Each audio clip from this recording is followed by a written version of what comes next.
16th of January, Rabbi Levitt, Gemora.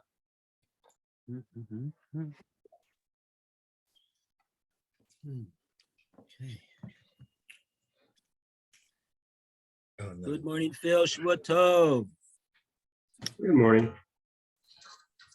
If the thing bothers, if I have to mute, let me know.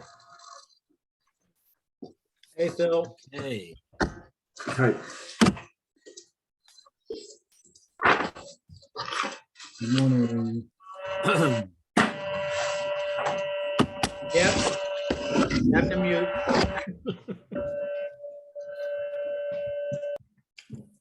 Thank you. I don't know what it is. It's a strange noise, but I can definitely tell it's you.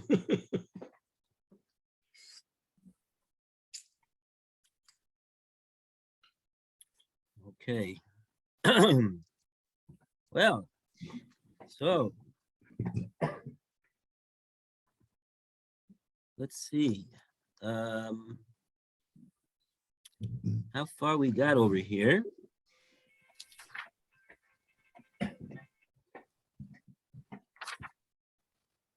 Mhm.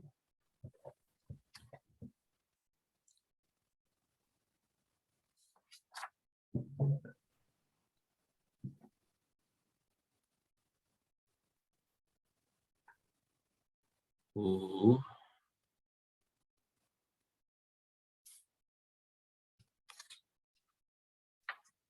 How far did we actually get?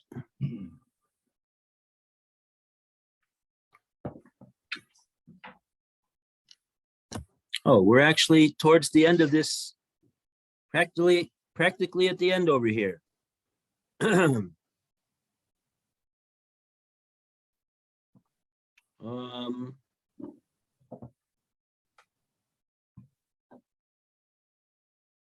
Oh yes, right. We were talking about Ksubas Benin Dikrin. The Ksuba of the of the Benin Dikrin. Now, okay, so that's where we are over here. This is Rava's answer to the Gemora's question. And okay, let's see. Rava can be found.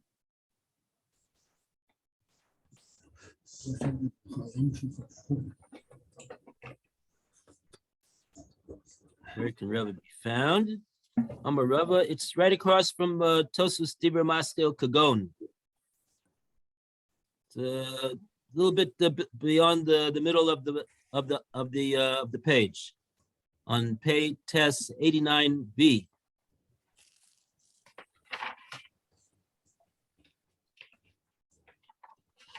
So we were reading this long Rashi over here about Ksubas Benin Dikrin. In the Rashi was explaining us how it works. in the art scroll, it's 89b2, right-hand column, last paragraph. Okay. Very good. So, okay, if we're gonna go back over everything, so then we'll never finish over here. So what should we do? We're gonna finish, right? We're gonna have to finish. But Eventually, but we need to it's up to you. Okay, so if you want to understand, we got to know what it is that, why it is that, what's Rava responding to. Rava's responding to a kasha that the Gemora asks. That goes back to the word Ella. Now, Ella, yeah, Ella is just a few lines above. It's on the top of the 4 right-hand lines column. above. 89b2, top of the right-hand column. Yeah, so let's read this over here.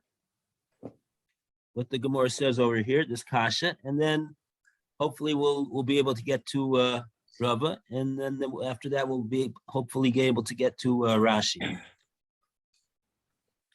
Okay, so who would like to? Roy, would you like to read Ella? Okay. Up Ella, to the, yeah. Ella ha Tanya. But how will you? But how will you explain that which was taught in the end of the same bracer? Kasher Shalom Timko the he Tachtov. Just as she cannot sell her kasuba while she is under him, that is married to him, Kach li tifsid vahi tachtov. So does she not forfeit the kasuba while she's under him? Vaha Zimanin Mishkach la de Mafsada. But according to what you have said, at times she's found to have forfeit the kasuba to pay for an injury. V'hachei damei, and what is the case? Again, dinapisha kasuva michtava the raisa, Right. where she injured her husband, and her kasuba is greater than the biblical kasuba. And then it says, how then can the brisa indicate that the woman never loses her kasuba to pay for an injury? Okay, good. So again, just to restate the question, the Gemora is asking over here. We had a brisa, a previous brisa, further up on the page, which said that in the case, similarly in the case when she does injury to her husband and owes him, lo tafsida ksubasa, she does not have to lose her ksuba. And the Gemora was wrestling with the reason why that would be. Why would it be that she doesn't have to assign the ksuba, sell the ksuba in order to pay out the injury? And the Gemora came out that there would be one case that she would be able to sell the ksuva, and that's the case that the Gemara is now just mentioned. The fisha ksuvasa miksuba deraisa. In the case where the ksuva was more than the 200, the 100 that is given for the ksuva, so then she could the amount which is above that, more than that, she could assign that to the husband as in exchange for a payment of the injury that she did to him. And so accordingly, the Gemora is saying over here, we have another brisa that seems to indicate that just like the spell out even more clearly in the first brisa, that under no circumstances is she required to lose her ksuva whatsoever. And so, if so, then we don't understand why would that be that she doesn't have to assign the amount in excess of the 200, 100. So let's take a look at a Rashi that is on this brisa that we just read now. Kashem shelo timkor. This is the Rashi, which is a 1, 2, 3, 4, 5, 6 lines from the where the Rashi lines are narrow. You always generally have 4 wide lines of Rashi on a page, and then you go into the narrow lines. So this is the 1, 2, 3, 4, 5th narrow line. Keshem Shalot Timkor.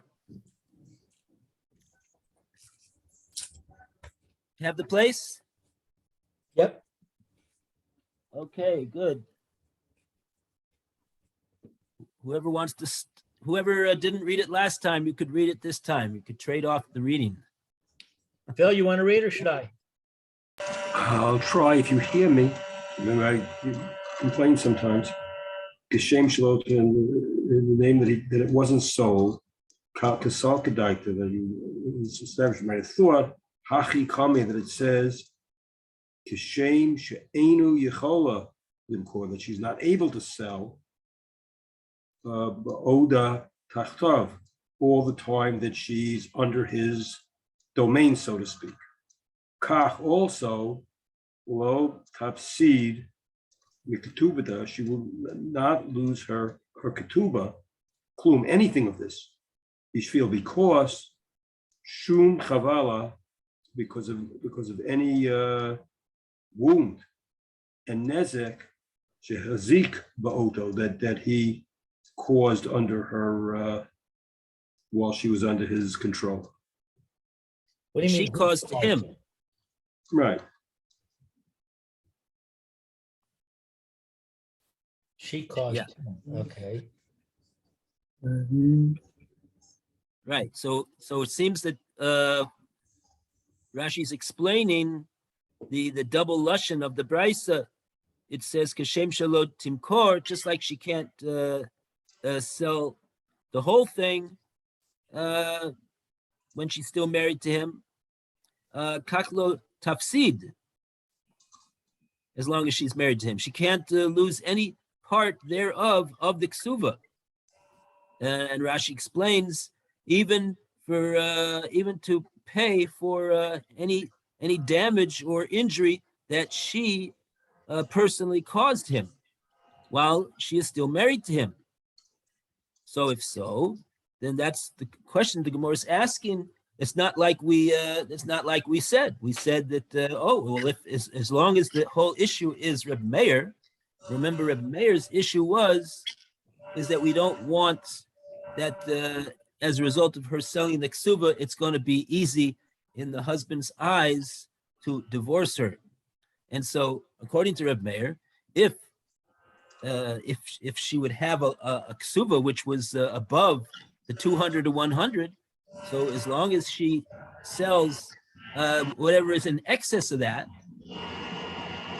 so then they would be okay, because it's still going to be, it's still not, she's still remaining with a ksuba of the statutory amount that Reb Meir requires, so that it won't be easy for the husband to divorce her.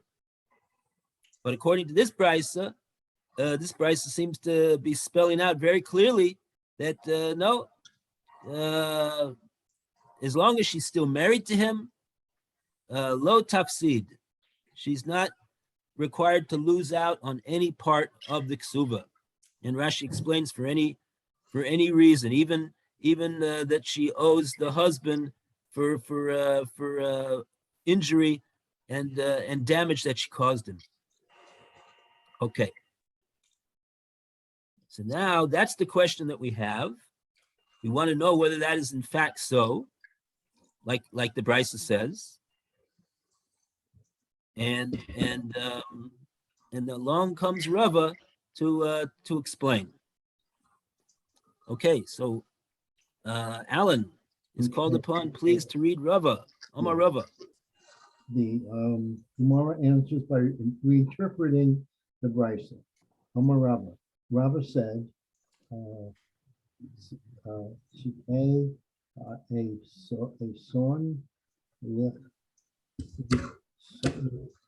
subase benin dibrin." In the latter case of the brisa, we have come to a case of the ksuba of the male children. And this is what the Bryce is teaching. Kishem she hemo cheres su boasor wa charim lo. This is the floor. So bas beneath the yichrin, just as a woman who sells her ksuba to others does not lose the ksuba of the male children. My Tana, and what is the reason? Zuzay who the an su for, because it was money and financial concerns that forced her to make the sale. Mo cheres ksu boson levalo lo if si door ksu bas benin the queen. So to a woman who sells her ksuba to her husband does not lose the ksuba of the male children. My time. What's the reason?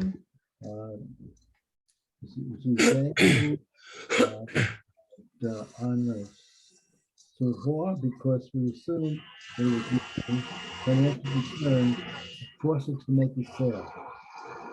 The wife is thus not stating that a woman would have to forgive part of her ksuba if she injured her husband.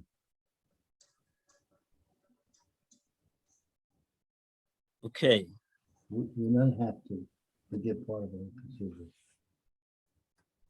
what's that?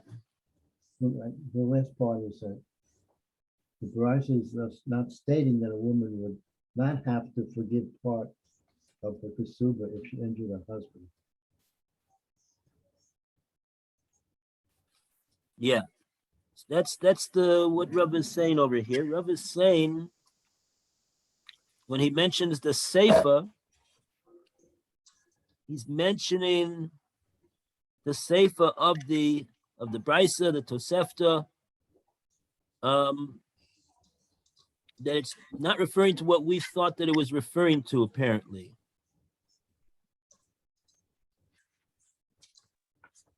It's coming to teach when it says that she's not going to have any hefsid, not going to have any loss under any circumstances in her ksuva. It doesn't mean like we thought in the kasha that even in the case of signing the ksuba to the husband to pay for an injury or a wound. It doesn't mean that. It means that she's not going to be mafsid any of the ksuva of the ksuva of the benin dichrin. That's what Rava says it means, and that's borne out by the seifa of the Tosefta. He doesn't bring the language of the Tosefta, but he just says further on, Hachi Katani. This is how we understand the intention of the Tosefta to be. That when a woman would sell her ksuva to a third party,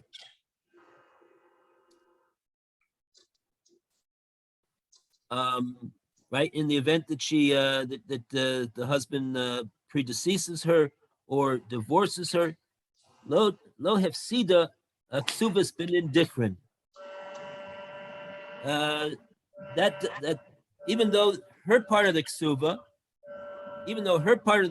is sold, but even though she sold that part of the ksuva, it's understood that she didn't sell the ksuva of the benin dichrin, of the male children, the provisions for the male children in the ksuva. That's what it means that she didn't lose any part of that ksuva. confused by a couple of things here. Number one, I don't know what it means when it says the Seifa of the Brisa. I look back at the Brisa, I don't see two parts to it. I see only one part. So maybe we could review the Brisa to see what it's talking about. And the other thing I'm confused about is when it says the male children are the Yorshim. Don't they inherit the entire Kesuva? No, if she sold the ksuva, right? She sold the whole ksuva. She sold the right to receive the proceeds of the ksuva. So then So- she undercut the children. No? Oh, wait a second. No, wait a second. When I'm confused now. The husband is the Yoresh. The husband, yeah, the husband is the Yorish of the wife. So where do the male children come in?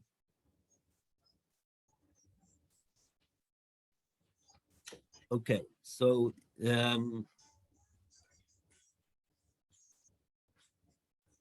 okay, so that's really what this long Rashi is about. But in one leg, standing on one leg, we could say like this, that the provision of this ksuva for the male children is really how it works. Rashi is going to tell us is in the event that the wife predeceases the husband, and the husband. That's what it's going to say. That's the text of the provision for the male children. Basically, is what it says is that even if she predeceases the husband, but when the husband passes away after her, then the Yerusha of the husband, these children are going to get the portion that of their mother's ksuva. So that's the case that this particular clause is focused on. In what the Gemora is saying over here from the Tosefta is talking about a case where before the wife passes away or the husband, they're still married to one another, she sells her ksuva to a lokeach. She sells the ksuva to the lokeach. And what does that mean? That means that the lokeach has bought the right to the proceeds of the ksuva. If, right, that's the gamble. If he divorces her, or he passes away before her, so then the buyer gets the ksuva, and otherwise he loses out. That's the sale of the ksuva. But what the Gemora is saying over here is that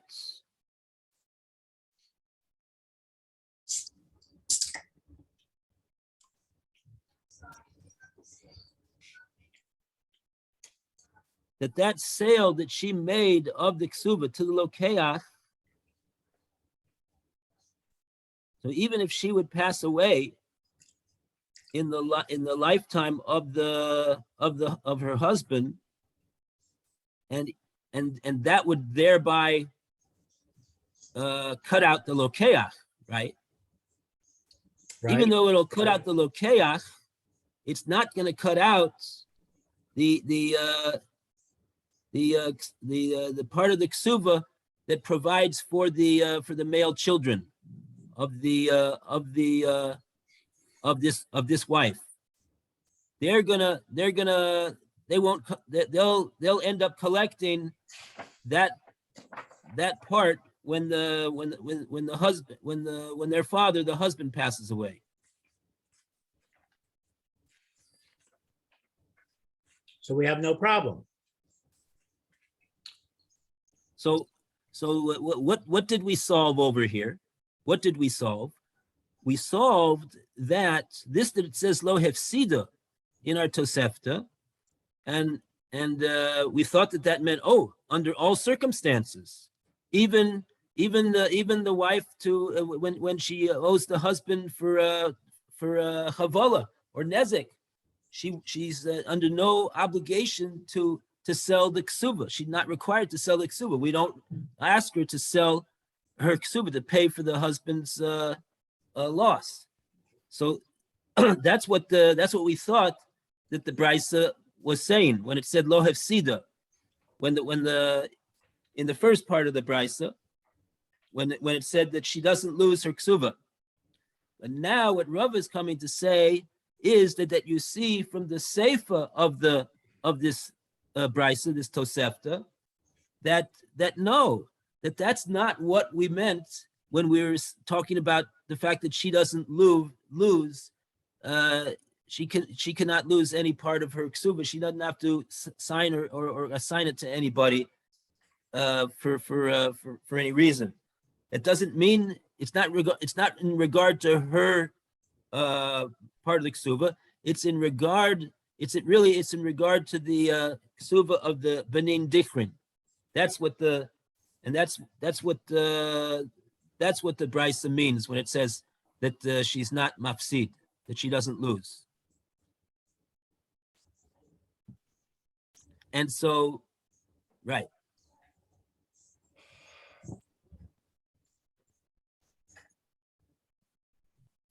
Okay. So the So in bride other words- says that she does not have to sell her kasuva. Up until Rava, we said, if her kasuva has more value than the deraisa amount, then she can sell the excess and keep the basic kasuva and use the money she gets for selling the excess to pay the husband. And the husband is happy and Rebbe Meir is happy.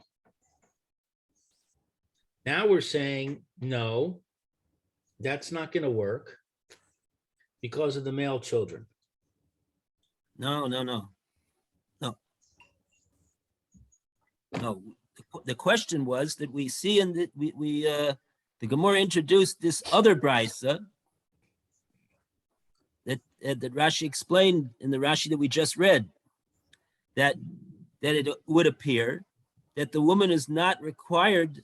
We don't require the woman to sell her ksuva, any part of it, even for damages or injury or chavola or anything of that sort. So that was our problem. Is it the case that we require her to assign her ksuva? Is there a case where we require her to assign her ksuva or not? The Gemora was saying that according to the way we read this brisa, she's not required at all. Lo hifsida, she doesn't lose out at all. We don't require her to assign it at all. And that was difficult because we had we had said that the whole reasoning is according to Reb Meir, and according to Reb Meir, as long as she retains the statutory limit, then she would be. We would require her to sell it, to sell the portion which is above the 200. So that was the Gemora's difficulty. The Brisa seems to say that no, even in that case, she doesn't sell it. This that it says lo hefsida means lo hefsida at all. To require, do you mean, is that a nice way of saying force? Yeah, even if she doesn't want. Right, it's a bit tricky because on the one hand, if she would want, we wouldn't allow her if she's not going to end up at the end of the day with a statutory ksuba, because that would be in violation of Reb Meir. If she would come and ask us, we would say, no, don't do that. Okay, if she did it, then that's all water under the bridge. That's what she did. But here, in other words, it's either either she's not allowed to do it, or we require her to do it. Those are the choices that we have. It's not a question of if she wants.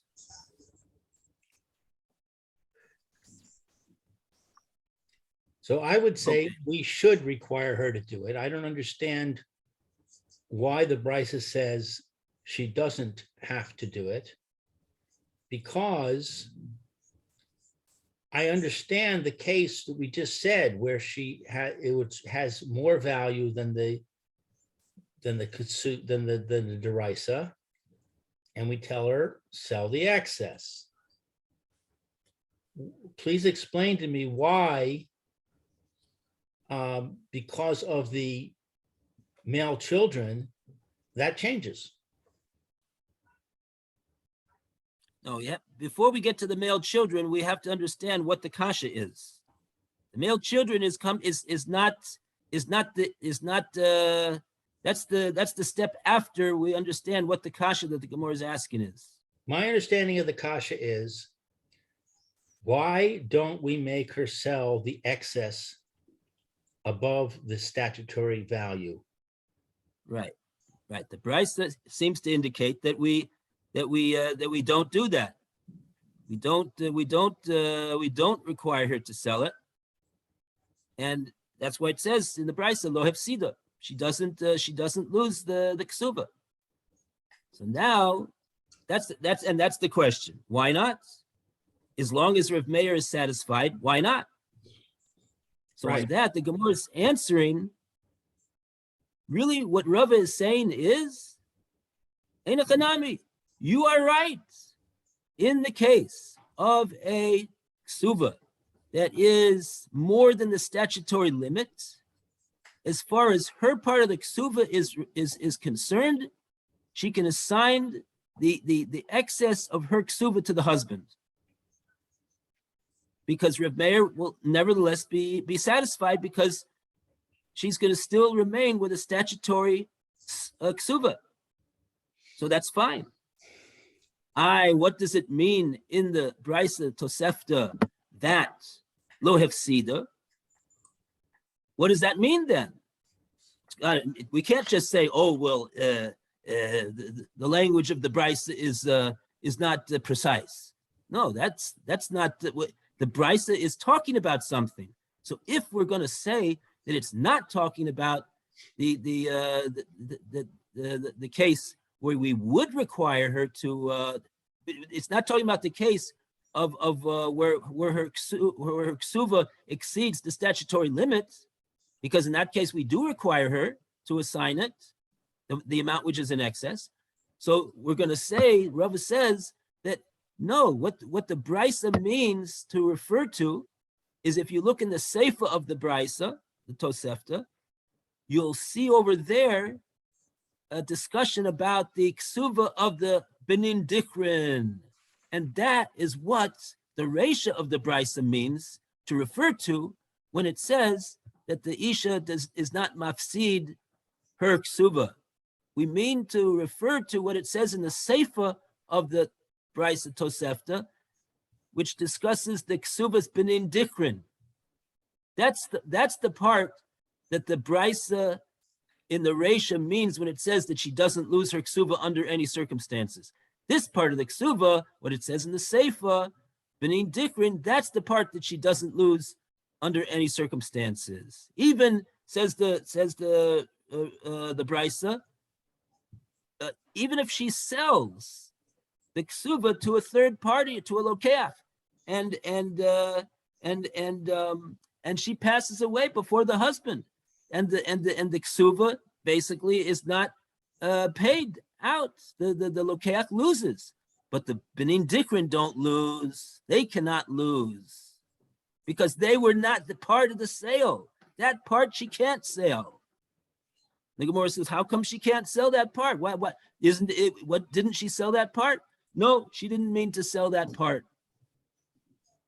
And the Gemora explains an explanation of whatever the Gemora says over there about we're not going to say that she sold that part. It's not regarded as a sale of that part. So that's what the Brisa means at the end of the day when it says that in the Resha that she doesn't, she's not mafsid her ksuba. It doesn't mean in the case of a ksuba which is more than the statutory limits that we require her to sell that excess to pay for injury done that she did to the husband that she owes. That part, that could be. That could be. That's not what the Tosefta, that's not what the Brisa is referring to at all. The Where do you Brisa see the is Seifa of the Brisa? Seifa means the second half of the Brisa. Is that printed anywhere, or is that just something that they're referring to, but we don't see it? Yeah, it's not printed in the Gemora that we have here in front of us. I see. That's what's confusing me. Okay. If you have a Shas Gemora, after the pages of the Masechta of the Gemora, it has commentary and things like that. And right before you get to the end of this Gemora, you'll see it says Tosefta, and they'll mention over there, they'll bring over there all the Toseftas on in the Masechta. Mhm. And that's where we would, if you want to know where it is, I have a citation for you. Okay.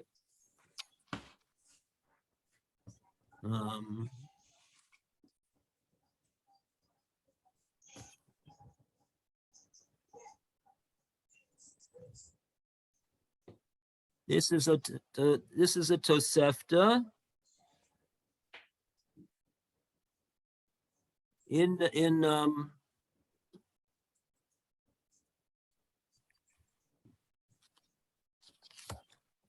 Perek Tes.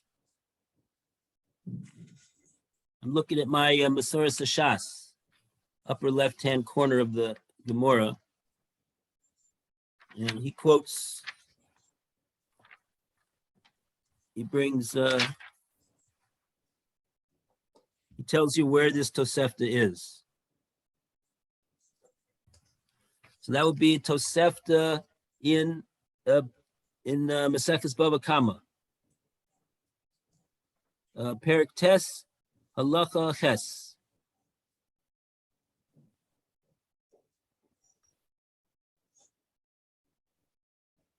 So that would be, I get Bava Kama and I look at the end of the book. Yeah. There'll be you'll see, it'll say Tosefta. Right. Here, let's see what we have. Show you. For example.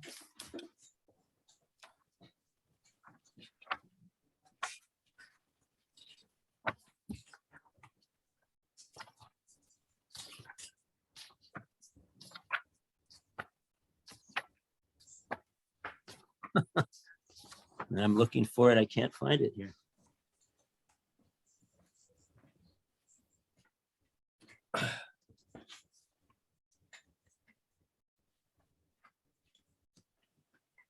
You could, it's not so many pages. You could miss it in a second. Oh, it's after the Mordechai. Here it is. Yes, the very, very last thing in a standard volume. I see Tosefta. I want 9.8. Yeah. Eric Olive.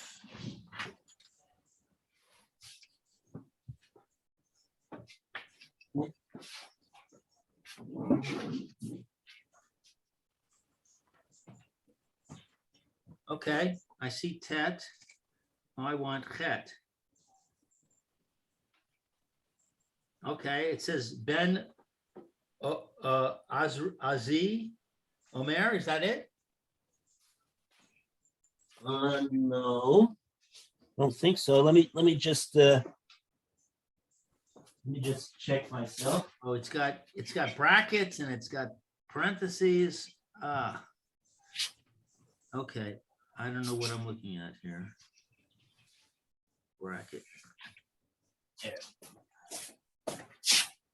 Let's see here.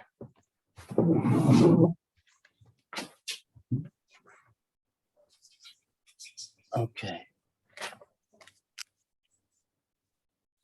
Okay. This is really confusing. Eric test, halacha, ches.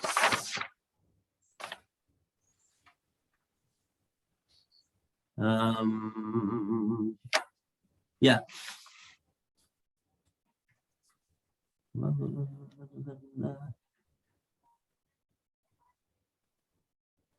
Aisha shechavla babala, ein mafsedes ksuvasa klum. A woman who injures her husband, she doesn't lose anything from her ksuva at all. Ukashem she'i efshar la limkor ksuvasa v'hi taktov, kach hi mafsedes ksuvasa v'hi taktov. Okay, that was what the Gemora just quoted. This Tosefta over here, that she doesn't lose any part of it, and Rashi explained that would mean even in a case of even in this case, which it clearly is talking about. Now, but in my Tosefta, that's the end of the Tosefta. That's the end of that Tosefta over there. That's the end of that halacha.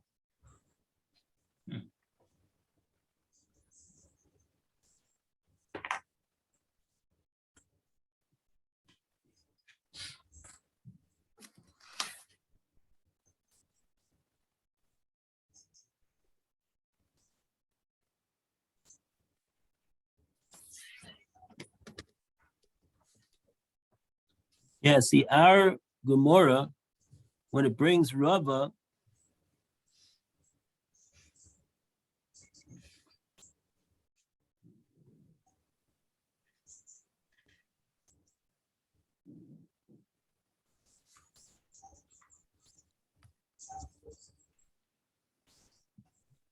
it doesn't bring any citation for the Seifa. Right. Yeah, in the Art Scroll Suet, it says Tosefta 9:8, but that's only for the part that we're quoting here, which is the Fresha. That's consistent with what you just found.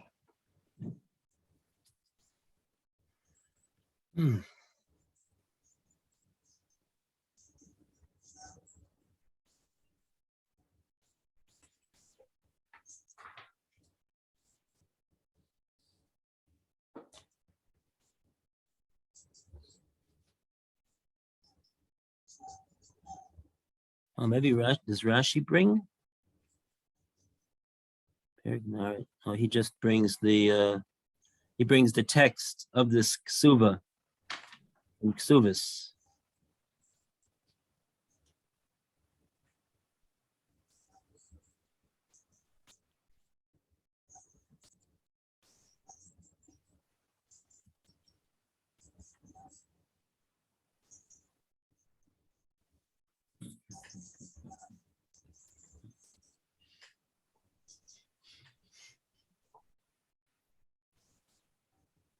Mm-hmm.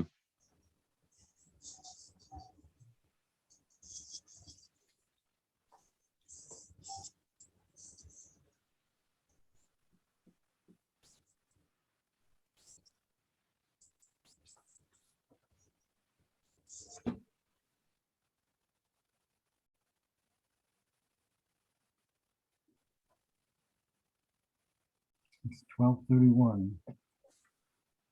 Okay. All right. Yeah.